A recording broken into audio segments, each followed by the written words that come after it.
Hello everybody, we're starting a new YouTube series called Goodreviewism. What this will be, we'll be criticizing certain forms of, should I say, either media, literature, or just flat out video games. Today we are reviewing the fan favorite movie, Lord of the Rings, The Fellowship of the Ring. Now, before we start out, I just want to clarify a few things. First of all, we're obviously quite new to this, reviewing, especially online. So, as you can tell, we're no experts at this, but I hope to get better. This is just our first shot. So, yes, take it for what it's worth.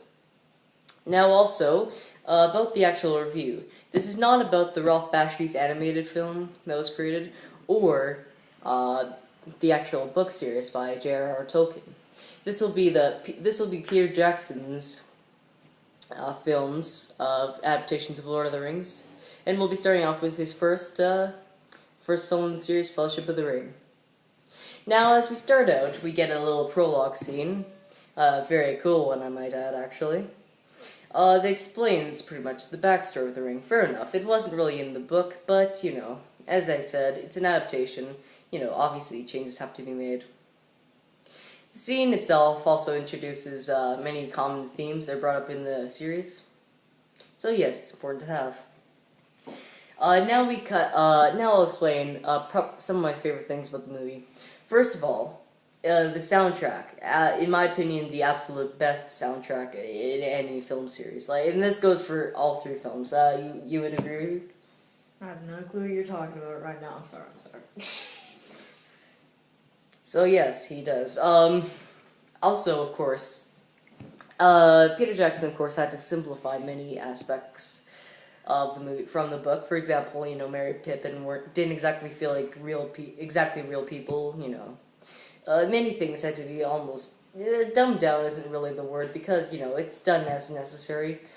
So yes, but it does work very much in the film's advantage. Especially leaving out that frickin' Tom Bombadil from the Fellowship of the Ring book. Really? You liked Tom Bombadil. Yeah. And of course, as many of you know, many good scenes that were already filmed for the movie were, in fact, cut out. And this goes for all three films. However, you can, of course, buy the extended edition films, which do delve more deeply into everything. If you don't already have a copy of the Lord of the Rings films on DVD or Blu-ray, or even if you do, I would highly recommend getting that.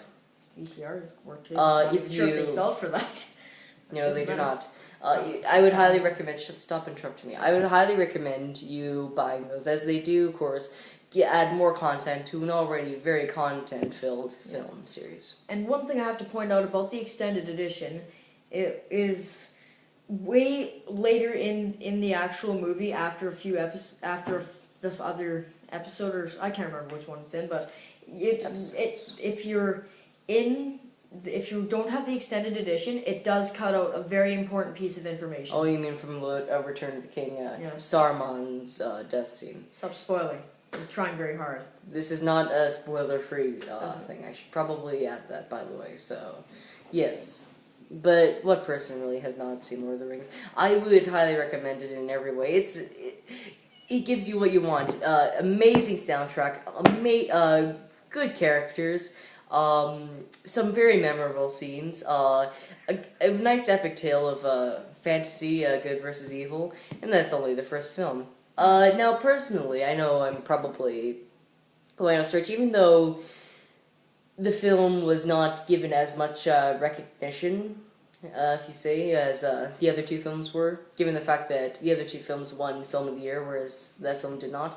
It personally is actually my favorite. It just gave me the most feeling of kind of adventure, I suppose you might say, introducing this world of Middle-earth.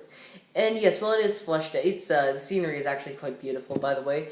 At the time, I do realize that, yes, this was, of course, completely new for films. I know it's not that impressive looking back at it nowadays, because, let's be honest, you find it in every type of film, those sweeping shots that just show so much of the land.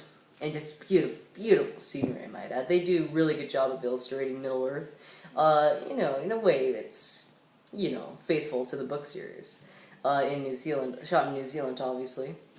And now I think we should actually get on to the movie instead of just pointing out every little detail. Actual, We're not analyzing the entire film. doesn't matter. Should get into some details of the actual movie instead of just the music and stuff. Now, obviously, the film itself, like any film, it's not It's obviously not flawless. There are, of course, plenty of flaws in the films. Some you may consider nitpicking, but there actually can be problems with the plot. But really, that's only delving way too deeply into it. If you're, how should I say? If you never read the books, I would still highly recommend the film for anyone who, for whatever reason, has not seen this series yet. We, of course, are only talking about Fellowship. It set many sort of, how shall I say? It's definitely set the bar for the other two films. The other two films, of course, improved on many things that that Fellowship did, but ultimately it did set the bar. So yeah, that's about all I have to say about the film. Great film, one of my favorites of all time. Let's hear a bit more about what you have to say about the film, your opinion. I don't know. For now, I'm just gonna say I think we should have focused more on what actually happened in the movie. We're not criticizing our actual review. Fine. We don't talk about what actually happens in the film. Damn you. Okay, so what I found about the movie was it was overall a great film. It did have some flaws. It did have some flaws to it. Shut up. It did have some flaws to it, meaning. Oh my god, I just forgot what I was gonna say. Dear God, I'm so bad at this. Okay, so I'm just gonna move on to something else now. Well, it was a great film. The music went together really well with what actually happened. There was suspense in the movie, which is very enjoyable all the time. All the time, very enjoyable. Good suspense in there every now and again. Yes, it's always good. It did have action. It did have some scenes where it was just enjoyable. It wasn't more. It wasn't any action. It wasn't any thrill. But it was still a very enjoyable film. Overall, very deep. It was. And yes, of course, it's overall. It really is. It started out as the film series that could never be filmed to one of cinema's greatest accomplishments, and well deserving of that title. We could go on for hours about just what makes the film great, but, it's really not us describing the film is what can really capture it. If you somehow have not seen the films yet, you need to. And obviously start with the film we reviewed today, Fellowship. This has been our very first review on Goodreviewism. Hope you enjoyed it, possibly, for the few of you who are actually watching this crap. And we shall see you later at our review of The Two Towers. Till then, take care. Take care.